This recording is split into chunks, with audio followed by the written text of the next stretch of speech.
get to certain individuals.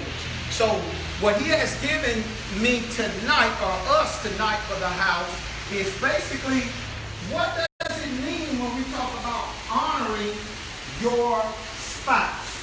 And my subtitle would be, honor goes to who or what we value.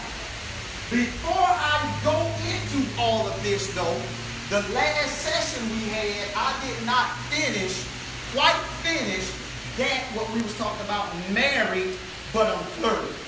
Married and flirting. I had 3 more little points that I wanted to hit quickly, and then I'm going to go ahead and go into tonight's subject matter. On last month, we talked about married but flirting. When does innocent bantering move to dangerous dialogue? And if you guys, those that were here, if you remember, we had about 9 bullet points up there that we were discussing. The first one, we talked about several red flags, if you will, when you're in the danger zone, being a married person, but you're flirting, or someone flirting with you. What is the danger in that? What are the flags in that? The first one we said, when it's a secret. In other words, you're sending little texts to different people, little flirtatious texts, but your mate doesn't know about it.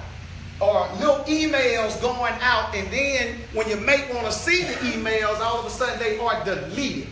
Those are danger zones because those are secrets. So when they are secrets, those are red flags that can potentially turn into something that could just be disastrous for your marriage.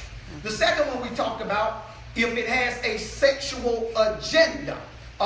Somebody seeing somebody else's wife, or somebody's wife seeing somebody else something that has a sexual overtone to it.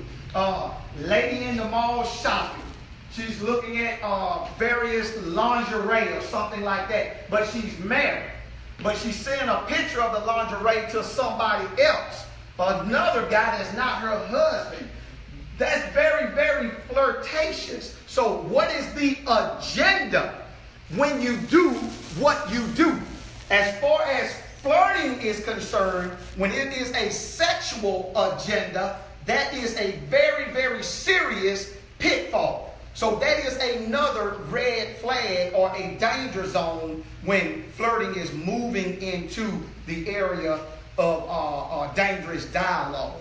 Number 3, we talked about talking about your marriage or spouse to the one you're flirting with. John, you get upset with Mrs. Hill. She just really, really has upset Mr. John. So Mr. John decides, there's a young lady on his job that he has befriended.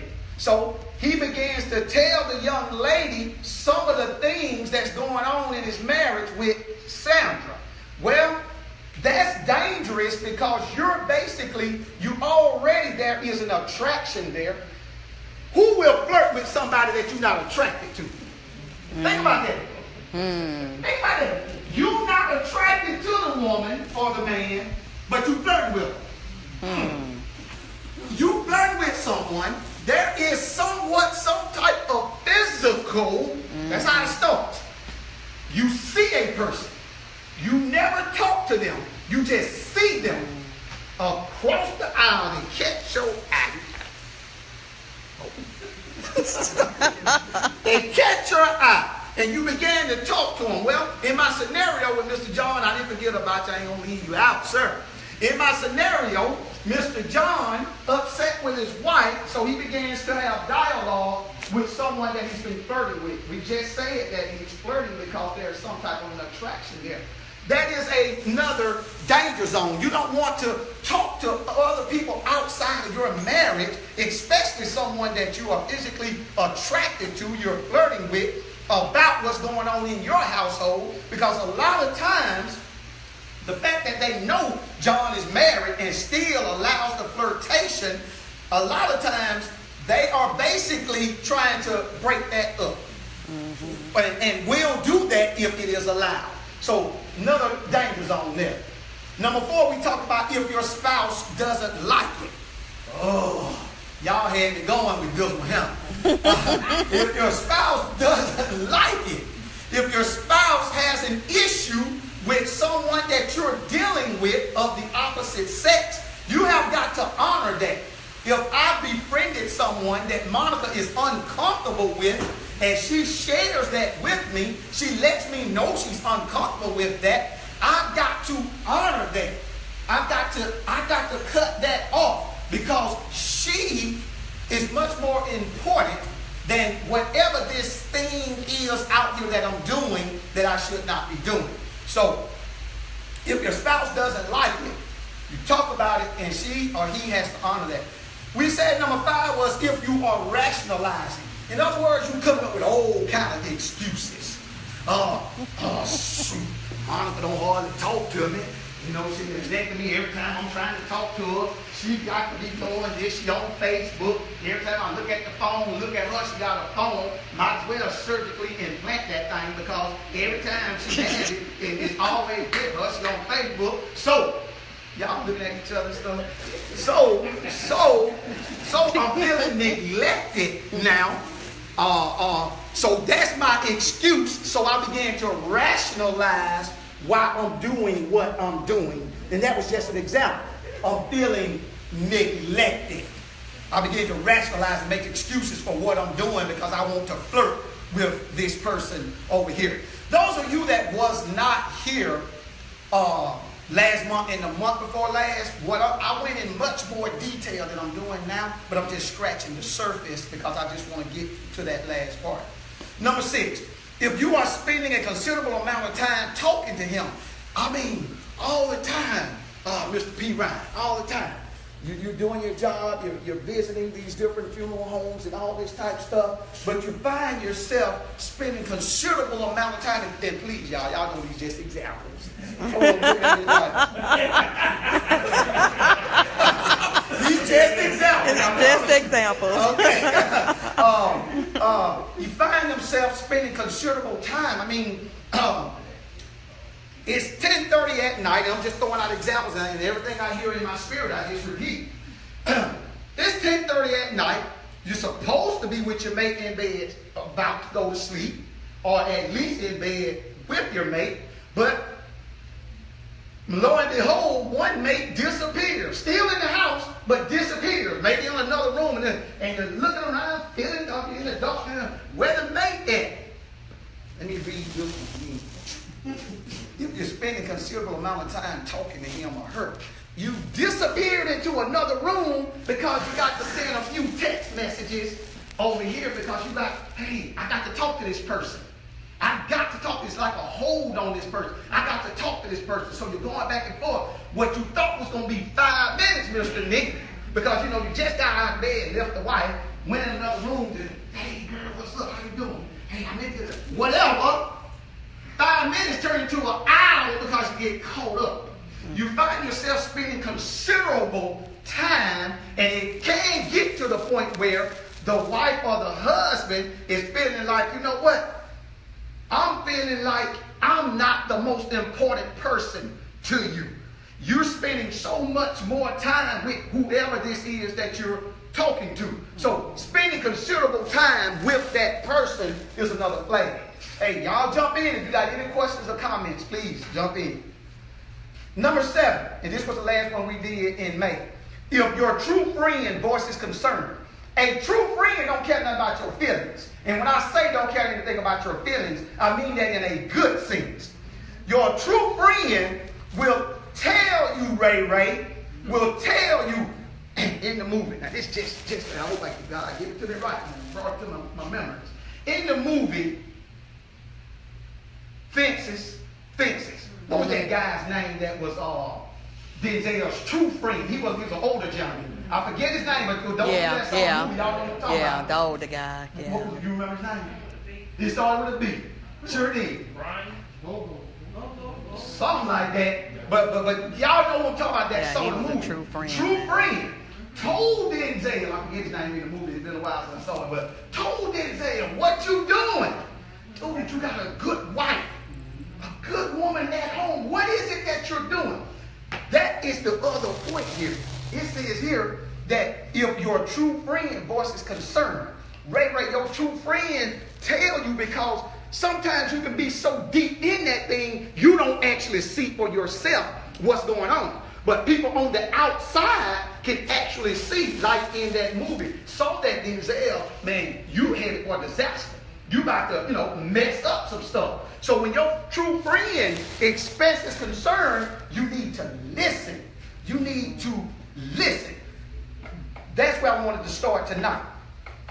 Number 8, if your intentions are wrong. If your intentions are wrong. It's one thing to have, you're bantering, you're having conversation with a friend of the opposite sex or whatever. A lot of us, somebody, I don't forget who it was, but somebody said, I work around a bunch of women all day. And I get that. A lot of us probably do. Or some women, I work around a bunch of men all day. Nothing wrong with that. Nothing wrong with innocent conversation. But God looks at the intent of the heart. He looks at the motivation behind, come on in, you're all right, behind why you are doing what you are doing. It says here, let's say your wife is constantly knocking you down, nagging at you, telling you to lose 20 pounds, for example, because she didn't intend to marry and she just called you something out your name. In other words, she's being derogatory, or he's being derogatory toward you. The natural or the easy thing to do is find someone who actually sees you as being attractive. You will gravitate to that person. So if my wife looks at me and talks about me in a degrading manner, but this lady on my job, she's always complimenting me, I'm going to gravitate toward that. And that's really pushing me right into what I want to talk about, honor. I'm going to gravitate toward that. So you have to check the intentions on what you are doing. Why is it that you're constantly talking to this person? Why is it that y'all dialoguing via email, via text? Check the heart, the intentions. And finally, if it's meeting your personal needs, flag. If it's meeting your personal needs. Well, if your personal needs isn't being met at home with the spouse that God gave you, a conversation needs to take place. Because the person that I'm trying to get my needs met outside of my marriage, God did not ordain that, and nothing good can come out of it. At that moment in time, it's just temporary. It's just a temporary fix. It's like a person that likes to drink. I hear people say, and have heard people say, I just need to kill this pain. I need this pain to ease up. So they may drink or they may smoke. But don't you know that that's just a temporary thing? And that person that you're flirting with, because you say, you know what? My husband, he just don't talk to me. My husband doesn't talk to me. My husband will not engage me. My husband will not talk to me in such a sense where I feel like we are together. But then at the water cooler, guy walks up to you, girl, how you doing? You look real, I love your hair. You look real nice. I like that outfit you got on.